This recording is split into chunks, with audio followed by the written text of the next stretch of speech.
Hey there, Shopman Maniacs. You're listening to another episode of the Shop Talk Show. I'm Dave XSS Rupert. With me is Chris Drop Tables Coyer. Hey, Chris, how are you doing today? Good. Feeling especially good or something. Yeah. Was that of Dave quality? CSRF. So I don't know. I'm done. I'm out of security jokes. This is a very specific and special episode where we're going to be specifically talking about web security and, basically the Sanitizer API because it's new and it's cool. And we have somebody it's very near and dear to. Frederik Braun, welcome to the show. Thanks for coming on. Hi. Yeah, thanks for having me. Sure. You are at Mozilla, right? Yes, I manage the Firefox application security team and like to do engineering stuff like web security APIs from time to time. President of Web Security is with us today. That's great. Lovely and good timing as we're recording this. This just dropped in Firefox a couple of days ago. So we're talking about brand new API stuff. Kind of cool to see security stuff be addressed front and center in this day and age. It is literally called the Sanitizer API, right? Kind of an exciting thing. What is it? So the idea is when anywhere in your web application you take untrusted input, like HTML, and you want to bring this into the document, let's say user comments, third-party databases that you're talking to, some other APIs, you can't really rely on them to be safe for your document because of cross-site scripting, script injections, but also other things that may mess with your markup. That's exactly what I think of. You know, you got a website and you have a blog post at the bottom or whatever. At the bottom of it, there's a text area and somebody types in there like, hey, great comment. I suggest something, like looks benign, a healthy little comment. And at the bottom, they write script, source, evil website, something.js or a script tag that tries to send your cookies somewhere or whatever. This is classic XSS. You'll see it a lot of times. People use the alert function, which alert is not dangerous. It's just proof. It's a little classic way to prove that you can run untrusted JavaScript. And so there's been ways to deal with this in the past, but now we have new ways. Keep going. Yeah, so the idea is when you want to have more specific control rather than disallow, you want to filter HTML. And while in theory, you could build like your own for loop that iterates over all of the nodes and then looks at, attribute names and elements and so on. You don't really want to make that decision by yourself, what is safe, what isn't, given that browsers are changing, right? Yeah. The I'm amount going to of HTML regex my elements, way out of this problem. Yeah, please don't. While it could be a job for escaping and you just transform everything into text, oftentimes you do want some markup to be there. Maybe images, maybe formatting, bold text, italics, and so on. Right. It's really hard to reason about. Strip all HTML. Well, that's not an answer sometimes. Exactly. And it's hard to reason about what part of HTML is safe and what isn't safe, especially given that HTML is changing, right? New attributes, new elements coming irregularly, and you can't always keep up. And I think you shouldn't have to. And then secondly, everyone has a different website, so it's also unclear what does security mean for who. Like, do you just care about scripts? Do you just care about everything that could make a network request, images, videos, etc.? And that's why there's a Sanitizer API in the browser that you can configure based on an allow list, essentially saying these are the things I want to keep, or based on an evergreen, definitely safe guarantees default list that the browser's shipping. Ooh. I want to get into this, but you do see like elements of people trying to sanitize themselves, right? Like the amp semicolon, like in your RSS feed or in a Twitter title or something, or I sometimes actually put like code brackets in my blog post titles, and then when they go out to the internet RSS readers or feed scrapers. They just leave the tag out. They strip it out entirely because they're like, oh, that, they've been caught, by my little tactic. Well, at least they do that. It's worse when they try to render it, like you have a H1 up there and then the rest of the blog post is it's 72-point font. It's like GT or whatever. But so I think like everyone's maybe, whether or not they know it, they've encountered bad versions of sanitization, I think, probably throughout their internet journey. So maybe you can set the field, like, because I actually was using, I think, DOM Purify or Sanitize HTML, some library, to kind of do this recently. And I was like, wait, is Sanitizer almost done? And I'm finding out it is. So that's really great. And so, but maybe you can set like the story of like, how did we have to do it a month ago and what can we kind of start doing now? Or can we do it now, I guess, is the question too. About a month ago, you would probably have used a third-party library like DOM Purify. And in every case where you have to deal with browsers that may not support the Sanitizer API, I can strongly recommend DOM Purify. The author of DOM Purify has been involved in making the specification for set.html. So there are some different design trade-offs, but overall, I think we both groups believe that the product, the security of the other variant is excellent. And yeah, the idea is that once, so DOM Purify really, as a library, you import DOM Purify. You can also do custom settings, say this is allowed, this is not allowed, etc. And you throw a string in and you get a string out, and DOM Purify guarantees that it's XSS free. DOM Purify is a bit more liberal. Like you can write a DOM Purify config that says allow script, and then DOM Purify will allow script. And then if you have a security bug, which you will, DOM Purify says, well, you've been holding it wrong, which I think makes sense. Because why would you want to allow script in something that is supposed to disallow scripts? But it's not always as simple and clear cut, right? You can't always say, is this really going to be secure? And our motivation to get the Sanitizer API into the browser and into the web platform was to just take away that kind of judgment call and that kind of decision.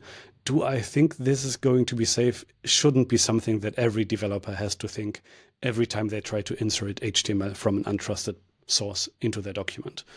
So set.html can be configured, but never in a way that leads to cross-site scripting. And that's our guarantee. Oh yeah, you can't teach it to allow scripts. You cannot, but there is a loophole. Currently, you're mostly using the Sanitizer API using two methods. One is called setHTML, and it's really just like inner HTML. You do element.setHTML, and that's a function. You pass a string in, and it's always guaranteed to be secure, even if you also provide a config that is completely custom.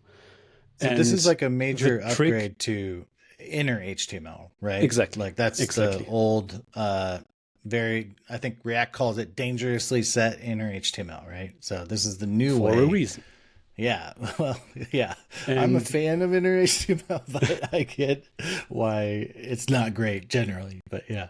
Yeah. And with DOM Purify, you have to do the inner HTML yourself. So you do clean equals DOM Purify sanitize input evil. And then you do my element.innerHTML equals clean the result of the DOM Purify call. We decided that it should be like default safe to manipulate HTML in the web, which is why we said this should all be combined. You just do element set HTML, some input, it might even be evil input, and it's going to be safe anyway. Yeah, nice. And if you do want kind of this liberal, hey, I need to configure something that might actually lead to cross-site scripting, but I know what I'm doing, you can use set.html unsafe. That also allows for a sanitizer that can be configured in a way that might lead to cross-site scripting. Oh, but then, so but then it is called unsafe. So it's kind of like a nod to React in a way. Like you put unsafe in the name of the API, then you know what you're doing. Exactly. It is a nod to that kind of pattern, but also we want to make the safe thing sort of the default, the recommended way for people to modify documents, which is why we didn't call it set sanitize or sanitize into or whatever. It's really just set HTML because that's what we believe people should use to set HTML While y'all into are pages. talking, I'm just going to fire Great up name. an open claw here to go search the web for HTML unsafe. Are you worried about that? Are you worried that people using the unsafe version might or I guess, does that even have safeguards into it, like to not? No, if you call unsafe, you're going to be unsafe. That's okay. Like if you know what you're doing, all right. If you don't, well, I suppose you ask a security expert. But that's also sort of the selling point here as well. I think not everyone has an in-house security team, right? Not everyone can ask a security engineer. You don't meet them at the next intersection, right? Just walking down the street, hey, Mr. Security Engineer. So the idea is that HTML is safe by default, and you don't have to have an expert that is aware and up to date on all web standards and all of the new attacks and new harms that may come our way. That's good. Then I'm hearing don't use unsafe unless you have a security engineer next, like in your little pod at work. So, there you go. Cool. I have a question about, like, I don't know how you're going to design and build something. If we roll back to that comments idea, because it's a classic. Okay, let's say you're WordPress or something, and you're designing this system for comments, and somebody writes in a nefarious comment, and now we have this extra tool to help us display it safely on the web. But they're concerned about backend too. I know that this has nothing really to do with backend, although maybe it does a little bit because JavaScript famously exists in Node and Dino and Bun and stuff. Maybe this stuff will make it over to those too. Presumably it will. But they're not. They're in PHP, right? So when somebody writes this comment, I need to save it to my database. Do I just not care and just save the script and everything to my database too, knowing that when it comes back out of the database and I show it on the page, it's safe anyway? Or is it like probably more sound architecturally to do this sanitation server side as well? And if I'm all in on server side sanitation, wouldn't I just let the server do it? And then when it comes back out, it doesn't matter what I use because it's already been sanitized. I want to say yes and. So whenever you have something in a database, it's in a database, and then you will never know who's going to, use that database, right? If it's just your single person project, sure. But once you have something in the database, you never know for which specific purpose is this safe. Has it been escaped for HTML? Has it been cleaned for XML, HTML5, HTML4, whatever, JSON, etc. So like what kind of format do you actually want? If that's like perfectly clear, you could do it in the backend, right? And if it's a backend heavy application, it definitely makes sense to clean it up during intake and not just keep all the dirt around with you, especially if it's malicious or overly long or whatever. You need to do some kind of proper input handling for sure in your backend. I think the core value for set HTML, I think in the first step is for the typical single page application. You do want to modify HTML. You do want to build your document in the front end in JavaScript. That being said, browsers are developing all the time. The sanitizer that you build in WordPress right now might be outdated in 4 weeks with a new browser version. And there is no way to solve that in a nice way that is guaranteed to be stable unless you remove everything. And I see. I think it could also be just a belt and suspenders thing, right? If you think you have it solved in the backend, but you still use something like set HTML in the front end, then you can be double sure, right? Security engineers like that you have sort of two layers of defense. And then another thing, there has been actually various academic research in the security community focusing on HTML sanitization. How do I protect against cross-site scripting and so on? And essentially the outcome, the lesson learned is it's really, really hard to make HTML sanitizing perfectly 100% right if it isn't in the browser. Because what we also know, and I think most web developers listening will know not every browser behaves exactly the same, especially when it's like weird input, maybe misnested elements, new elements that only one browser supports. So it's really hard to always have that specific browser the user is arriving with on your page to have that in mind when you do sanitization in the backend.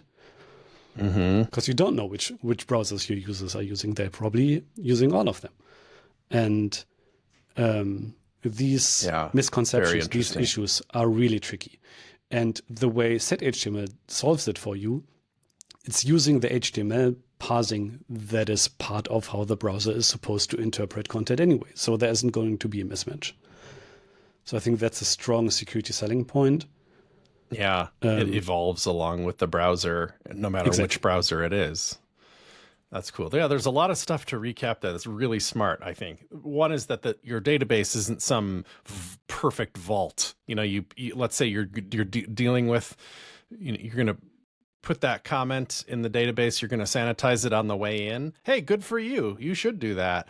But if it's some like old PHP sanitation library, one, it's probably not up to date anyway, because browsers change all the time. So good on you for doing it, but probably not amazingly perfect. And once it's in there, who knows what else is going to touch it in the future? It doesn't mean just because it is in the database and it was sanitized on the way in that it stays sanitized. Okay, very interesting.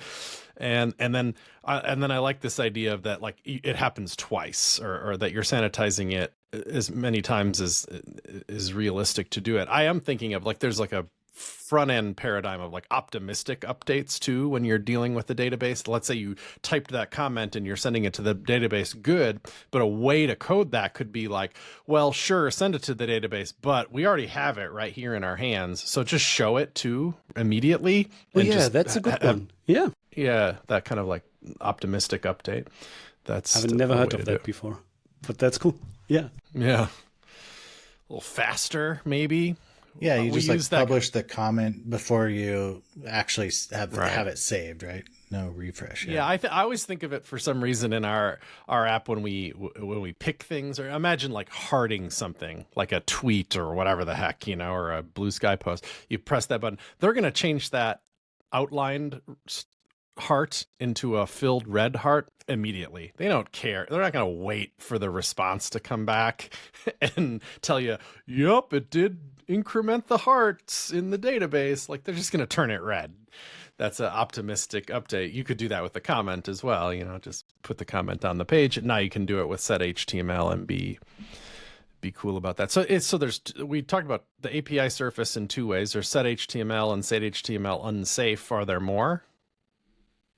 Yeah, really the main way to customize your sanitizer is the sanitizer constructor. So you do a new sanitizer, and then you can pass in what elements you want to allow, what attributes you want to allow. And then there's a Boolean toggle. Do you want to allow comments, for example? Oh, not even just tags, but something like HTML comments you could strip. Oh, interesting. Or like, so if Dave hates the U tag, he's just like, the U tag is so dumb. My website will not accept U tags. You could just, you could that would be a blacklist, right? I can say no U tags in this setup. There are elements, yeah. So then anytime I call... So you can build like the allow list, safe list kind of approach and say, I know in my comments I only want italics, bold, no U tags because Dave hates them, bullet point lists, numbered lists, images, maybe block quotes, and so on. And then you list all of those elements that you want, maybe some extra attributes that you think make sense, like if you want your list to be ordered in reverse or whatever. And then you build that sanitizer config and use that, and then you have an allow list, and you know it's going to be... And you know it's going to be sort of evergreen, right? Because only those things are going to be allowed, regardless of whatever elements we're going to invent in the future.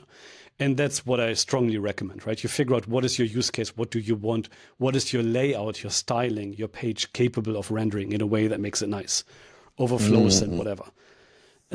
But surely you can also just write a sanitizer config that says remove underline, And that would also work. And the browser would still guarantee it's not going to cause cross-site scripting issues. But then you don't have that sort of safe boundary of saying, I know all of the things that are being allowed are sort of fitting my purpose, not messing with my layout, and so on and so on.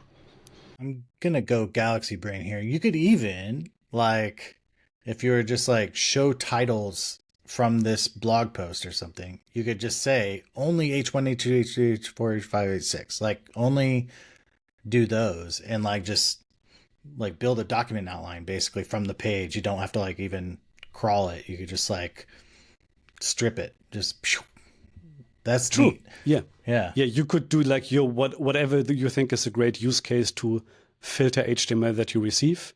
And yeah, generating an outline could be fun. Yeah. Because I'm the president of Web Components, but I do a lot of slotting elements, and like, you're kind of like, well, this one I'm allowing titles to be slotted.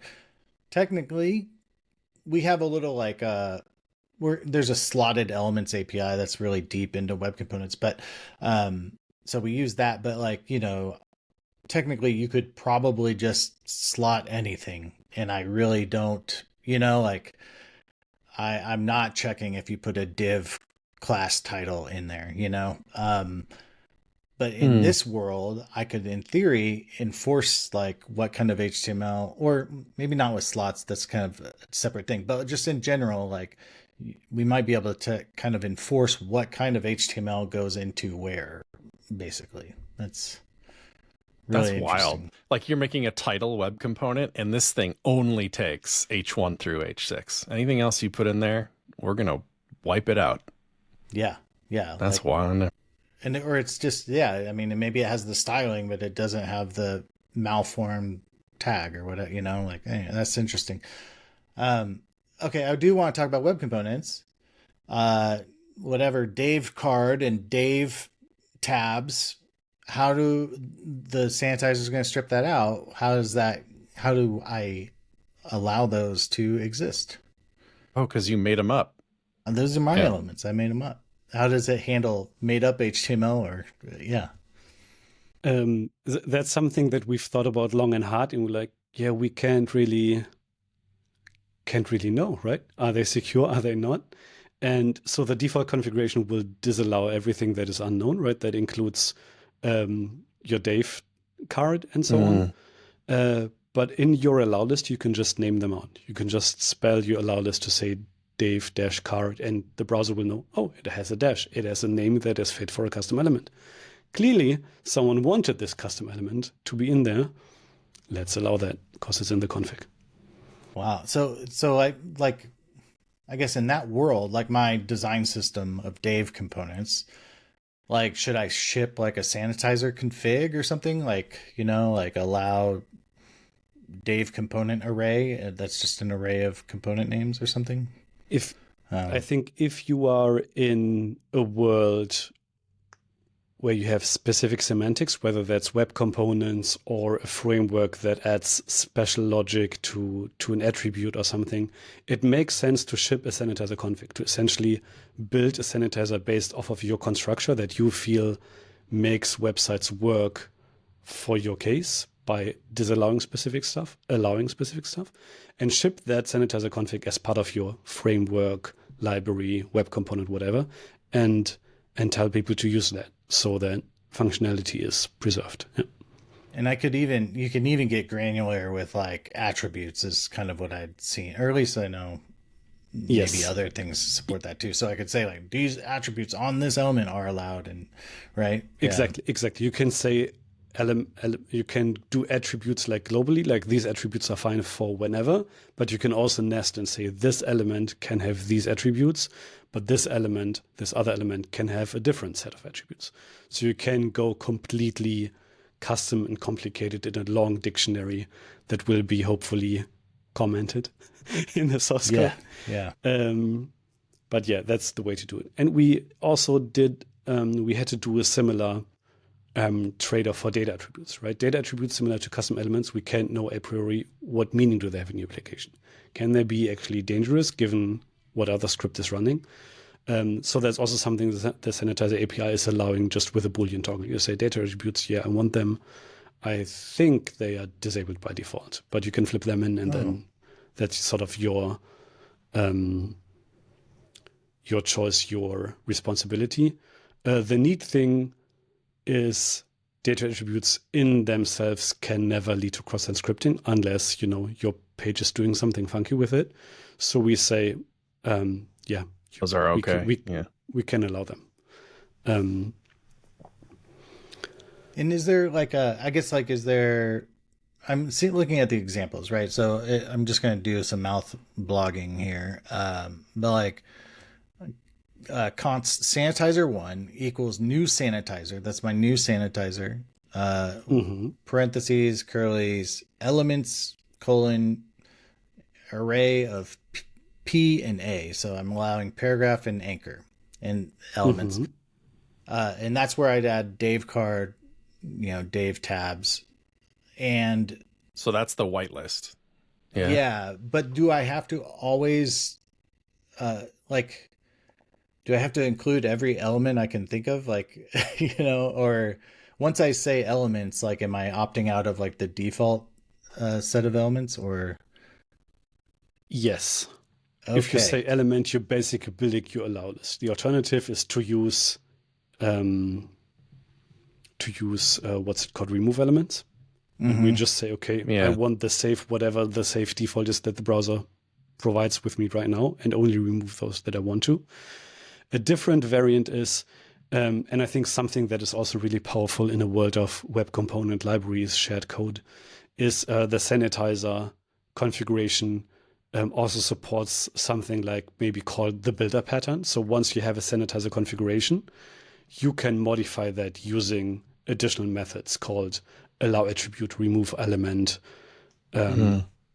replace this element with its children, which you want to do, for example, for hyperlinks, right? You just want to remove all of the hyperlink. You want to keep the text. So replace with children.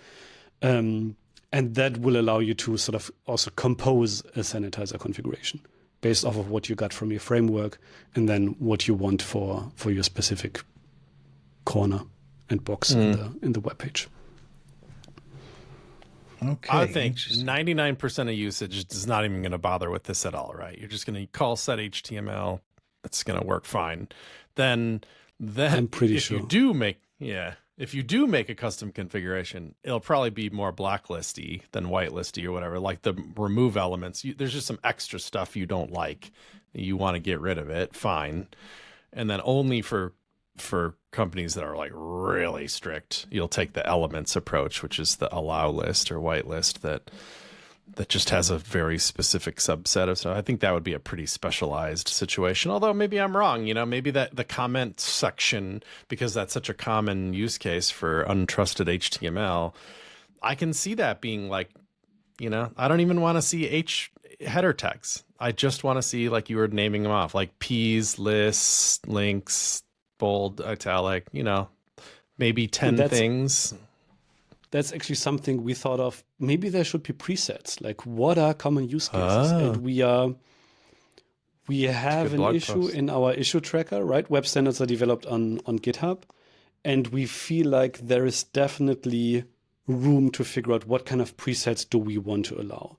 And I definitely see this typical kind of forum comment with or without pictures, I don't know, where exactly those things we listed before, block quotes, lists, italics, etc., where that is one of the configs you can just set by invoking a specific method, or maybe there's a constant value hanging off of the Sanitizer global, I don't know.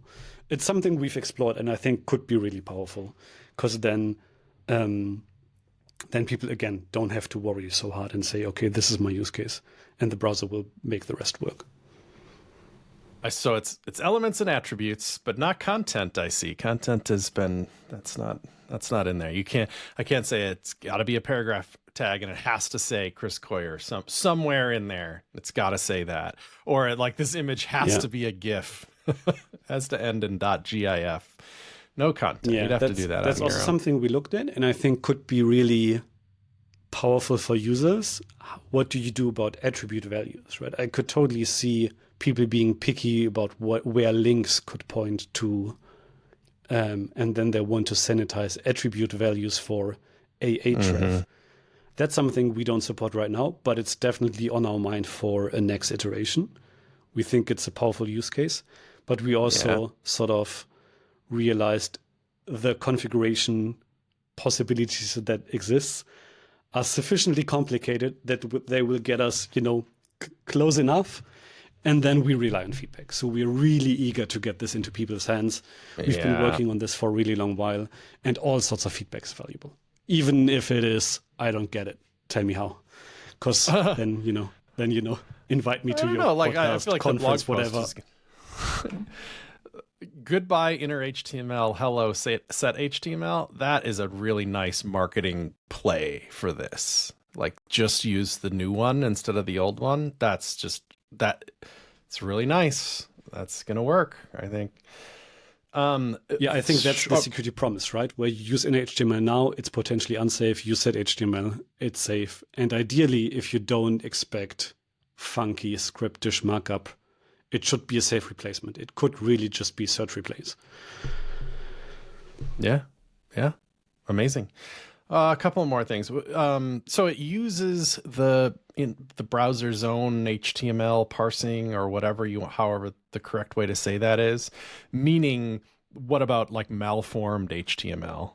The answer is like, I don't know, it'll just do whatever browsers do with malformed HTML, right? Essentially, yes. I learned way more about HTML parsing than I ever thought I would want to in the course of working on this. And I keep saying I and we, and to clarify, this has been a really great collaboration with engineers from Mozilla, Apple, Google, and as I mentioned before, Mari Heiderich, the author of DOM Purify.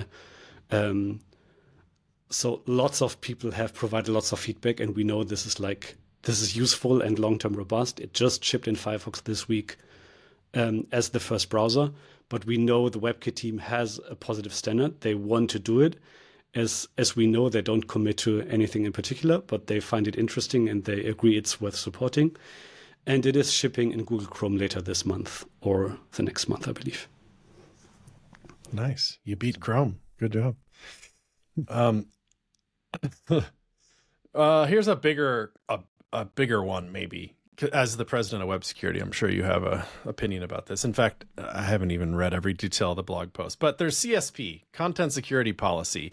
If you're a big website that has a lot of user input on it, you probably are already using it, because to me, it feels really badass. Like, if you got a good CSP set up on your website, I don't even care about, like, sanitizing is nice or whatever, but you're like, your unsanitized stuff cannot harm us. That script will not run on this website. Like, you're already protected by it. I'm not advocating that you don't purify or whatever, you don't sanitize, but like, also, I don't know, it feels like a brick wall. Like, I'm pretty safe already. So if you're gonna do one or the other, so not that we need to pit these against each other, but doesn't CSP seem a little bit more badass than this or something, Yes, content security policy is definitely more badass. And I think I first heard about content security policy in 2010, maybe, when we're still like non-standard, non-W3C incubation, like crazy. Do we think we can pull this off somewhere internally at Mozilla? I think this could work. Let's bring this to the W3C. And I was like, this is amazing. If we separate just all the data and all the markup and all the script and we disallow everything, it's going to just solve cross-site scripting forever. And yet here it is in 2026. And cross-site scripting is, according to the US National Vulnerability Database, still 4 years, one of the top 3 most reported security vulnerabilities. So nobody uses it is the problem. CSP works in theory. It has amazing technical capabilities, but people don't use it. People have a hard time adopting it for existing pages because it really sets some architectural boundaries of how you can and cannot like write your web page, essentially. There have been numerous iterations. CSP is not as hard to adopt as it was in 2010 in its first version, or maybe 2013, I don't know. But it still hasn't gained sufficient adoption. I think the HTTP archive is crawling like top web pages and looking at how did web security evolve over the last couple of years. And yeah, lots of pages use CSP now, but I think over 80% of them don't use a CSP that sufficiently protects against injections. So CSP can have lots of cool usage, but we don't see it widely used to protect against cross-site scripting. Oh, that's wild. We use it at CodePen. Works great. Can't do crap on code. Yeah. Like we're kind of an extreme example of like, we're asking JavaScript developers to please come to our website and write JavaScript on it. Right. So, it would be odd if you didn't use it, right? Yeah, right. It's pretty important to our thing. And I think CSP works really well if you can make the architectural changes that are required. And if you have maybe the experts on CSP or the time and in devotion to really get into this. But if you don't have the security expert in-house and you don't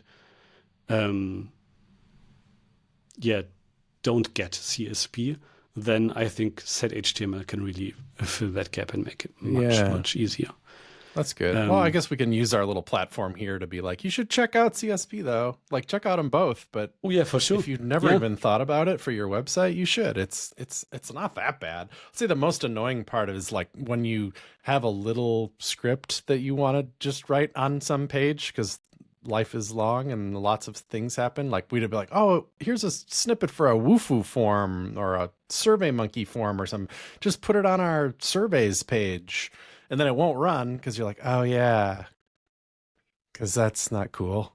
So you gotta like break it off into a script that you load from your own domain or whatever. It's just a little annoyance thing. But even that CSP, they have like this attribute you can generate on the fly to put on the script tag or something. There's ways around it, but there are definitely ways around it. Yeah, and there are ways where you can actually combine some CSP features with the Sanitizer API, which is maybe interesting to talk about. So there is a specific feature in CSP that is called trusted types, which essentially says you just cannot use inner HTML, document write, etc.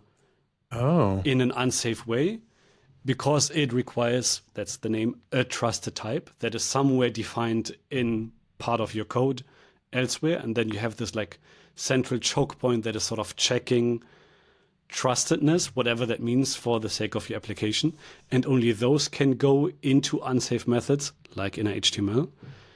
And trusted types works really well, again, if you have someone to write you that trusted types policy and make sure that what is trusted is actually secure, and so on, which I think also is not, for everyone, but you can actually also write a trusted types policy that says there are no trusted types. Everything is untrusted. Inner HTML shouldn't work, essentially. It should just throw. You can just turn it off. And when you have that kind of setting in your CSP, like trusted type with no trust, essentially, then the browser just won't run inner HTML, and you sort of have this runtime forcing function that set HTML is no longer opt-in. Because set HTML is allowed. Trusted type says set HTML can't be non-trusted because the browser guarantees it's secure. Oh. And also document.write and eval. Document.write, outer HTML, insert adjacent HTML, and wow. I don't recall. It's like turning on safe mode for JavaScript or something. It is safe mode, and it is a relatively small configuration change.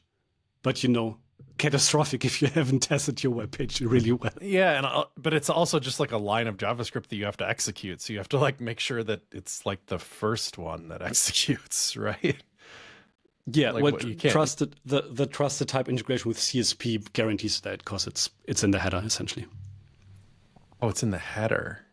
Huh? Yeah, content security policy is a header, and then you can set trusted types, config, trust nothing. Essentially, I don't know the exact grammar, and then just in HTML and friends won't work at all. You don't even need policy code. That's the whole benefit essentially. Oh, that's so cool. It seems like, isn't that like it seems like it's related to we need the president of web performance here too. Isn't stuff like document.write, right? Like its existence slows down websites.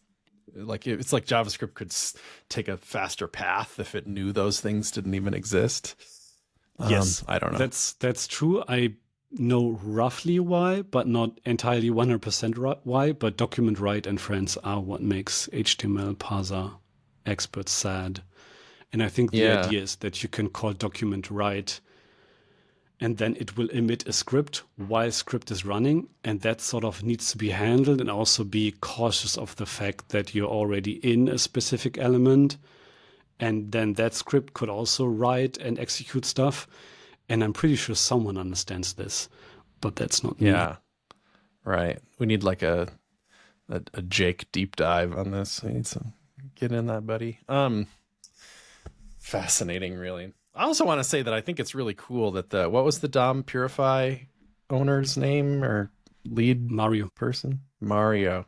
It's like the web at its best when he's like this really popular library, which surely to some people's mind could be like an ego inflator. You know, like, look at this. I have 16,000 stars on GitHub. I am helping the web. This project is my baby, and I'm so proud of it, and tons of people use it. Maybe I can even get my open collective going and make it a little side job for myself, you know?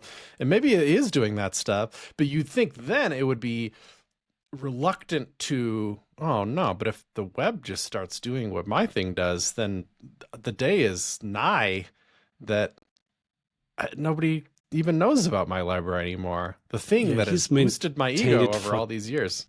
He's maintained it for 10 years. He's definitely built something around himself. I don't think he needs it anymore. And I think there was a conference presentation that he gave where he said, like, the safety of the internet for cross-site scripting shouldn't rely on my shoulders.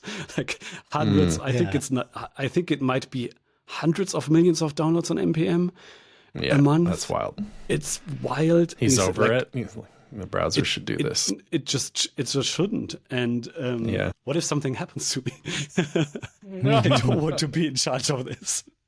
That's good. I think having done this for 10 years, I think he's also just really happy to give this away, and have someone else take care of that. Every open source maintainer's dream to be freed from the burden of open source. Yeah. Or like just to like have it graduate to a more stable feature. I am kind of curious, is there like a progressive enhancement story for or like a fallback strategy for set HTML and set HTML unsafe? Like, do I have to like do element.prototype or if not set HTML and element or whatever, I guess what's the like sort of progressive enhancement because it can throw in a browser that's old? Yeah, or old browsers would, I mean, they're just owning themselves, I guess, if they set unsafe HTML on themselves, but or maybe there's something malicious in my database, but like, how do I use it today is the question. Yeah, sort of how can I use it today in a way that doesn't break, or what is that story figured out? It's like not entirely figured out, but I don't think it should be hard. Like for some time, as with every new API, you need to figure out how do you switch. And I recommend people do their own checks. For now, there's no like great polyfill existing. I think if you have this use case right now, you're probably already using something safe, and then you can just do if window.sanitizer, and then you use set HTML, and otherwise you use existing code path, which is probably using DOM Purify. Well, I like your idea, Dave, where you change the prototype though. Like you just change it to set HTML everywhere. And then if you're in a browser that supports it, you'd leave it alone. And if you're in a browser that doesn't, you make it just use inner HTML in the prototype. Yeah, I think I just solved my own problem, but yeah.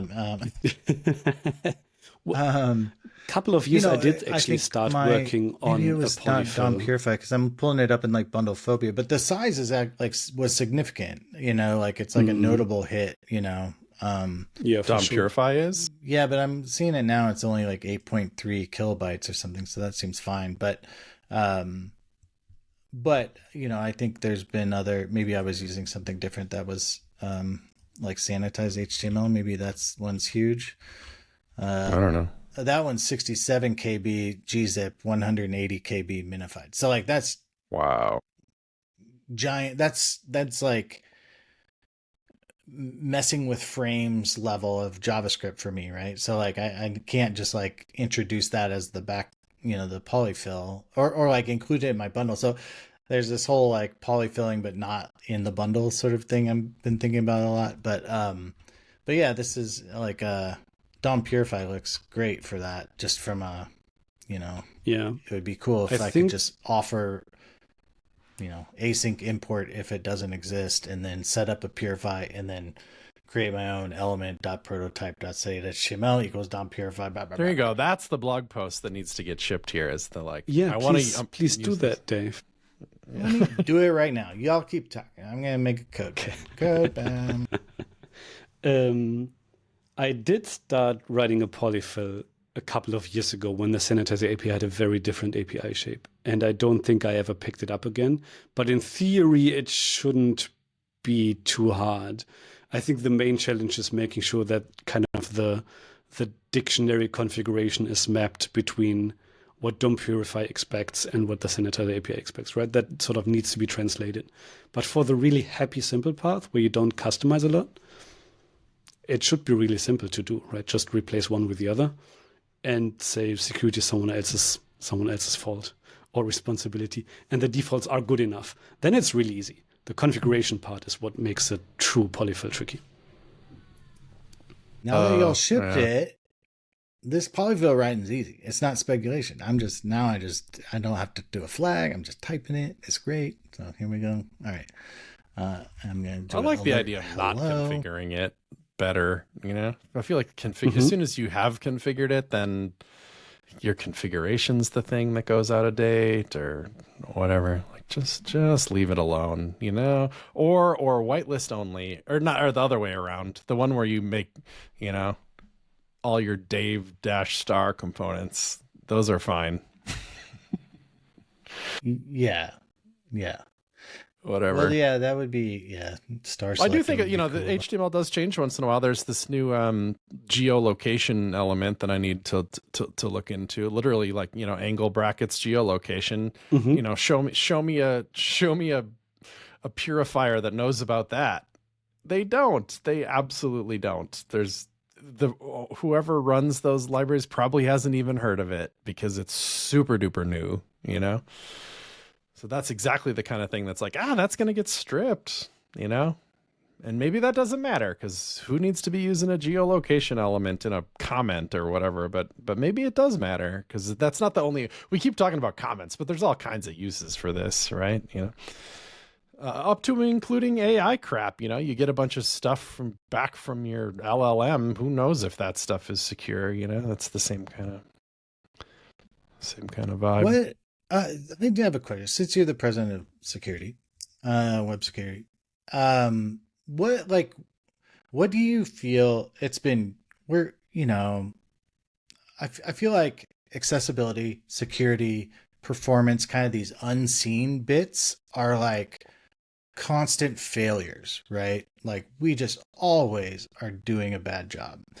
But I feel like part of that is because it's just not in our face, right? Like, I don't know, what's a hacker do, But what do you think like people are messing up with now, or what in your experience, what do people kind of need to pay attention to? And you could even scope it to front end devs. What are front end devs messing up on the most? According to vulnerability statistics, it's definitely cross-site scripting, and I think actually that's exactly where we're trying to hit. Okay, if you replace inner HTML with set HTML, I think you'd be miles ahead of everyone else.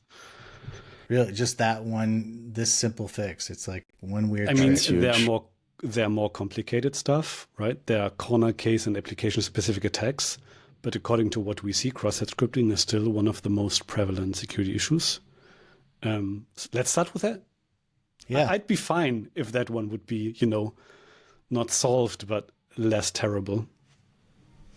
What for anybody listening to it, it's super bad. It's not just like oh man, you made an alert happen. Like, no, they got your cookies and now they can log into the website as you, which is your bank, your Gmail, your what, like it's just stuff that super matters. Or, in your case, it's your website. Yeah. If I can get on your page, your website, and somebody else looks at that page, I'm taking cookies. That's what I'm doing. I'm taking cookies and I'm mining Bitcoin, like immediately, right? That's the... Yeah, I mean, that's why it's super bad. So I can see why Frederik thinks that. Like, I mean, that's just, the implications of it are horrible. And what, like, I guess, we have to, maybe this is the age, right? Like, what do we have to be careful of going forward, right? We've got a lot of prompt injections. We've got, like, do you start thinking about that? Is that a space like that? Well, I know it's a hard problem, but like, is that a space you start thinking about? And then is like, yeah, I don't even know. How do I like prevent like an LLM spitting out text in Markdown that I'm just chucking on the page? I guess set HTML helps me, but like, how do I know it's not just sending viruses or whatever, yeah. Yeah, there are really exciting challenges ahead of us, for sure. I don't think we're in a world where this is like risen to the level of, web platform features. At least from a security perspective. I know there are ideas around web LLM and web MCP, but all of these are really just ideas and incubation things. None of these are really like in standards track. So it's something we're definitely looking at and thinking about, but I don't think it's that close. And then for the specific applications that are already out there, right? All the chatbots you can think of, from all the big providers, as well as all of the chatbot widgets talking to the big providers but showing up in pages over and over. I think they are still mostly facing the typical web security issues like cross-site scripting. I think that's the integration bits that I would be worried about first. Like, how is it interacting with my page? How should it not interact with my page? And I think these are the more like hands-on immediate things that are worth looking at right now. And yeah, prompt injection, right, is really a very AI-specific thing that isn't tied to the browser or the web application. And from what I understand, still largely unsolved. So you can't really prevent it. So you just have to find a way around it, right? If it happens, make sure that it doesn't hurt you too much. Mitigate, sandbox, layer defenses.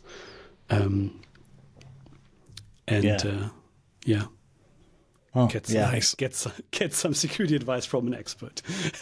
Don't listen to 5 minutes podcast on XSS with a side note on LLM. Seek help. Yeah.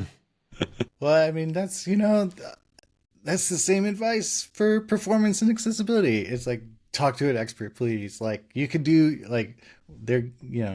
we have tools to do good jobs, but like at some point, bring in an expert. They're good at that. Yeah, so. Pay a human some money. But also, I want to say, like, you don't always need an expert, right? All of these things are widely documented on the internet. Taking resources like MDN, you can learn these things. None of this is like black magic voodoo stuff. You need to go to the secret cyber club to be able to talk CSP. No, it's a boring long document. It's a standard, but there are support documents. There's guides on the internet. There's something on MDN. You can read it up, take your time, and just like caring a bit more than not caring at all is usually always so much better. I wanna beat the notion of giving up. You need an expert, kind of. No. You need to give this a try. And simple and small steps are always better than like making perfect be the enemy of good. So again, you can replace in-HTML with set HTML, and then you've done so much more than everyone else. Yeah, right. Is there, I mean, I guess that's the way to say it. Like, just, you can do this all throughout your application, which is great. We've talked about comments too much.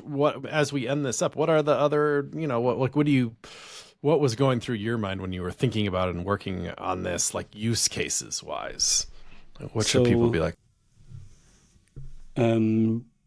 Some other use case that I don't think we discussed when we talked about API shape is, of course, there's a way to use a sanitizer that doesn't require you to insert into your current document, right? You may want to handle something additionally. You don't always want to directly insert. So there are also two methods called document.parseHTML and document.parseHTML unsafe. You can see where this is going. And parseHTML gives you back a new document object, and then you can, drag nodes out of it, modify nodes. Like if you have this funky use case where you want to redact hyperlinks to external pages, you can pass things into document.parseHTML, then you get a document, then you do your own parse, then you actually do the for loop. On this document, do query selector A, and then remove attribute href for all of them, stuff like that. So that's the way that definitely works. And then something that I love to see the web platform solve that is really far out, but what I've seen has really tremendously brought the web platform further in other cases is how can we figure out a way to make inner HTML just behave like set HTML? What if there was like this magic safe mode switch where you don't even have to replace your code? Like in 2 years, 3 years time, there is a specific header, specific switch where you say, my application uses safe mode, and everything uses a sanitizer under the hood, whether I opt in or not. But that is far out because of things like document. But that is something I would. That was in my notes though. That kind of like opting into a future version that's better. And there's even a CSS version of this too, where there's all these, like, there's this famous list of CSS mistakes. You're like, oh, one of them is that the box model should have always been border box, but unfortunately it's content box. So everybody just resets it or whatever, because it mostly is smart. I know there's some debate about this recently, but it's still a better box model, but maybe it's not so necessary anymore, but yada, yada. What if we could fix all those mistakes with one line at the top of a CSS file that said, like, 2007 mode or, version 6 or something? Like, I don't know if that's a good idea, but like, what if we could just fix all that stuff, which would send the browser down a rendering path that doesn't have all those old mistakes in it? Or even if you don't want to think of them as mistakes, just like a better path or something. If JavaScript could do the same thing, what if document.write didn't exist because you opted into some rendering mode that it didn't? That would be cool. I don't know if it's like a good idea or if we have the people to maintain that kind of thing, but it's cool. Yeah, I think it still probably needs to be some sort of opt-in and not like completely automatic. But I think the level definitely of opts-in need to be different. And from my perspective, doing security stuff on Firefox is that it needs to become simpler and simpler, and then it needs to become even simpler. Like when we look at stuff like HTTPS adoption, the web used to be HTTP and everybody was like, yeah, but I don't need HTTPS. Like there are no credit cards on my blog. Like it's fine. And it's gotten so much better through so many things like Let's Encrypt, HSTH, upgrade insecure requests, and then suddenly browsers said, we'll try HTTPS first. And if it works on your page, we'll just automatically, whatever you type into the address bar, we'll just try HTTPS first. And then we can fall back to HTTP. And that has moved adoption to 98% It's still not 100% there. But it went through so many cycles of the browser trying to do stuff and like carrot and stick. And I think right now we can say it's sort of one line patch. You remove inner HTML, you insert set HTML, it's pretty good. But what if there was a way that you don't even have to touch code at all? And that's where I would like us to go next. So it could be like a CSP or whatever feature, and we say, well, it should always sanitize. And then Maybe at some point we can blame the pages that don't. I don't know. But that's going to be 10 years out or 20 years out, I'm sure. And that's huge. Like that, you know, it was pain to put HTTPS on a site before, you know, and it now, was true pain. And now it's so easy. Like I go to a website that doesn't have it and I'm like, what happened here? How do we get to the state, buddies? Like, you know, it's just, anyway, that's exactly. kind of inspiring. And that's where I want us to go with XSS. And it's going to take us a long time for sure. Awesome. And we want to make it easier for others, right? We don't want to put the onus on the developer and say, you didn't do it the right way. We need to make it simpler and simpler and simpler. But I think we can get there. We have the technology and we have people interested in working on this. So that's exciting. Awesome. Well, thank you for coming on the show. I'm disappointed to hear there's no cyber club where all the people are hanging out. There is one, but you don't have to get there to be able to do. Okay, cool. To do security. But how can for people who aren't following you and giving you money, how can they do that? Don't give me money. I have a great job. I work at Mozilla. Download Firefox. If you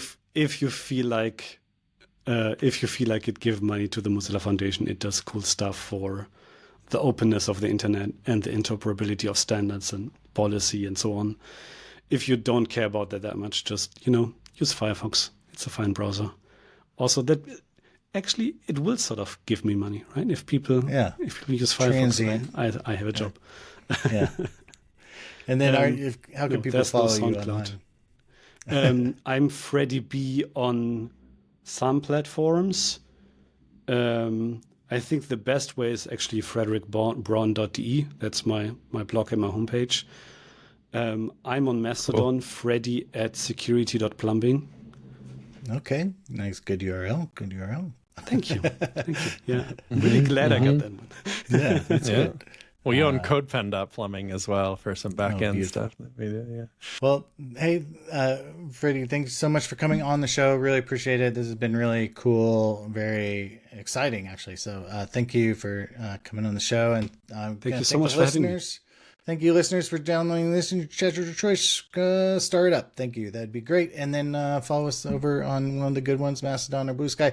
And then join us in the Discord, patreon.com/AppTalkShow. And Chris, did you have anything else you'd like to say? Set HTML. I don't know. Go to shoptalkshow.com. https://shoptalkshow.com.